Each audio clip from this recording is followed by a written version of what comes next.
Hello, everyone. Thank you for letting me spend some time with you. I know I say I don't shy away from the hard questions. Sometimes maybe I should. But, you know, you don't know what you don't know, right? Before I get too far, don't forget to push all the good buttons that you usually push, right? Like, share, subscribe. And I also need to remind you, books are available at authorjerrymitchell.com. Go to givegod90.com and follow the links from there.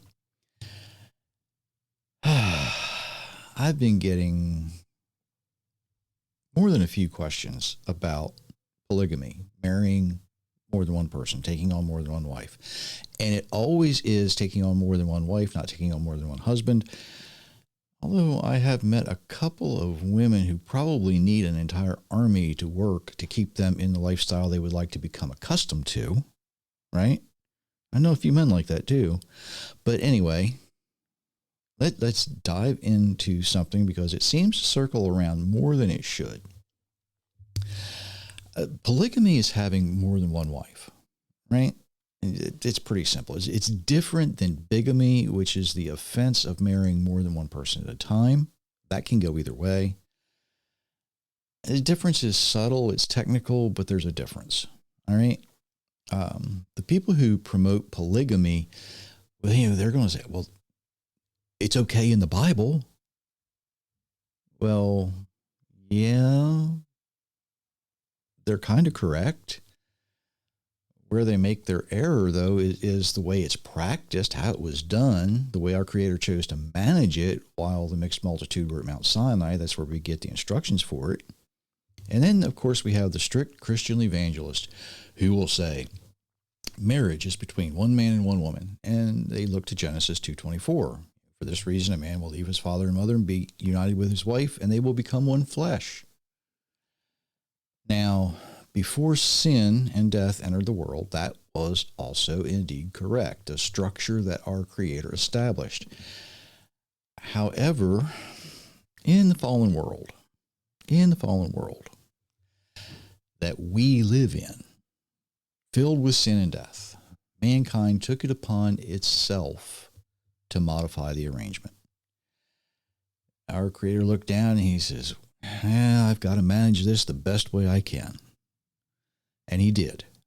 He did. Now, before Moses repeats the instructions that were given to him by our Creator, mankind was doing a lot of things that we shouldn't be doing, right?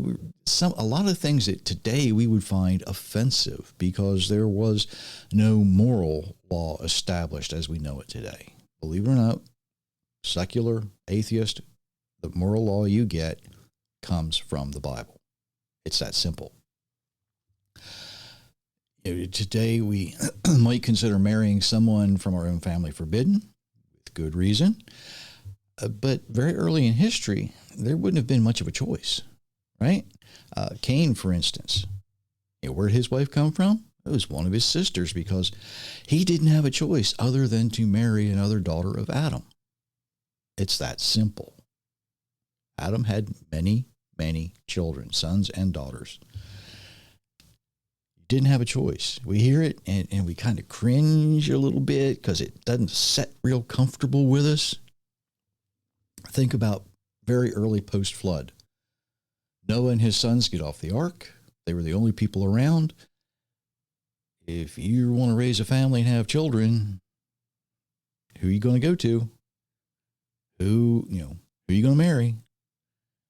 What could be your niece, your nephew, your cousin, your whatever? You didn't have a choice. However, by the time the mixed multitude came to Mount Sinai, there were a lot of people in the world. So the instructions on how to manage marriage, were given, but they're not all given in chronological order. They're not all in the same place. So there's a lot of confusion that concerns polygamy. Now, I'll say this, while a one-man, one-woman marriage is still the strongest family unit, there also needed to be some protection for the widow who had no children to care for in her old age. Or, and this is something a lot of men don't like to think about, if the woman was already old and she was widowed and had no children to care for her, somebody needed to step up, right? Not a lot of people were willing to do it. Not a lot of people were willing to do it. Now, if they were a lovely young woman, husband died, she had no children, there were no single men around, maybe she had a nice house, nice farm, right? That changes things a little bit. We're going to see that here in a few minutes. But the same instructions applied to an old woman as well. And not a lot of people were willing to step up. Not a lot of people were willing to say, I'll make this covenant, I'll make this commitment. It just didn't happen. Deuteronomy 25:5. When brothers dwell together and one of them dies without a son, the widow must not marry outside the family. Her husband's brother is to take her as wife and fulfill the duty of the brother-in-law for her. Now, the word brother here doesn't always mean a direct brother. It can mean someone simply from the same family, the same tribe, if you will. The word there is actually kinsman. So it's often translated brothers, but it's someone from the same tribe, if you will. If a man from Judah died, left a widow with no children, somebody from the tribe of Judah would need to step up, usually someone very close to the family, right? But if there was no unmarried man willing to say, I'll do this, then it was up to a married man to enter into a covenant relationship, care for her. And if she was young enough to bear children, it was his duty to try to give her children. And here's where a lot of people leave out something very important. In Deuteronomy 25:6, the very next verse, the first son she bears will carry on the name of the dead brother, so that his name will not be blotted out from Israel. You see, a son would not carry the name of the living father, it would carry the name of the dead husband. In other words, you'd be raising a child who would not bear your name. If your name was David, the deceased name was John, the child would be whatever you named it, maybe Eli, son of John, not son of David. Makes a big difference. And it even gets more unpleasant for a lot of men, because in Exodus 21:10 and 11, if he takes another wife, he must not reduce her food, clothing, or marital rights of his first wife. However, if he does not provide her with these things, she's free to go with no monetary payment. Here's where a lot of people get confused. What this means is you needed to provide equally for the second wife. Equally. You didn't live in the same house. You had to provide the second wife her own house. Clothing that was equal to what your first wife was wearing. Didn't have to be better, it had to be equal. Food that had to be equally good to what your first wife was used to.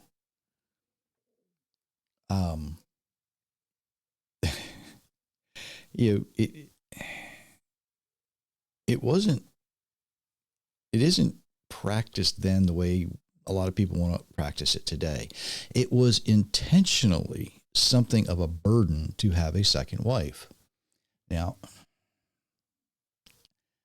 I'm making a little bit of fun right here. I know a lot of divorced men, okay, who remarried, but they're still paying alimony to the first wife. Okay, that's kind of what it was like. They don't like paying alimony they're basically paying for another house, clothes, food. They don't like it. They don't enjoy it. But that is exactly what we see it outlined as biblically. In Ruth chapter 4, we read that Boaz goes to the gate, and an unnamed kinsman redeemer comes to talk to him about Ruth and Naomi. right? The Redeemer's at first willing to purchase the land, but he didn't want anything to do with marriage, right? Now, these people didn't live in a vacuum. He may have known that Ruth had her eyes set on Boaz. And he's like, I'm going to pass this up. Boaz, you take care of her. You deal with it. So Boaz was able to purchase the land, marry Ruth. The first in line passed his right along. So what we see is not a marriage free-for-all that a lot of people want to portray it as, right? Taking another wife is an extremely serious commitment that very few people wanted to do. The provision was there not to belittle women, not to put women down, not to make them subject to man, not to make them less than men. That's not what it's about. The provision is there to protect the childless widow, whether she's young or old. It didn't matter. That's what it's for. That's what it's for. Now, I know I'm not answering every little question that a lot of people are going to have. But if you do have other questions, let me know either in the comments or email me. Contact pages there at givegod90.com. You see, sometimes polygamy is bigamy. Sometimes it isn't. It all depends on how it is applied and how it is practiced. And if you apply it and practice it biblically, not like a lot of people do today, then it should be accepted. However, if you're going to apply it and practice it like a lot of people want to today, it's a no-no. Don't do it. Don't even think about it, no matter what your doctrine says, because your religious doctrine might not agree with biblical doctrine here. That is something to think about until next time. And until then, I do wish you many, many blessings, everyone.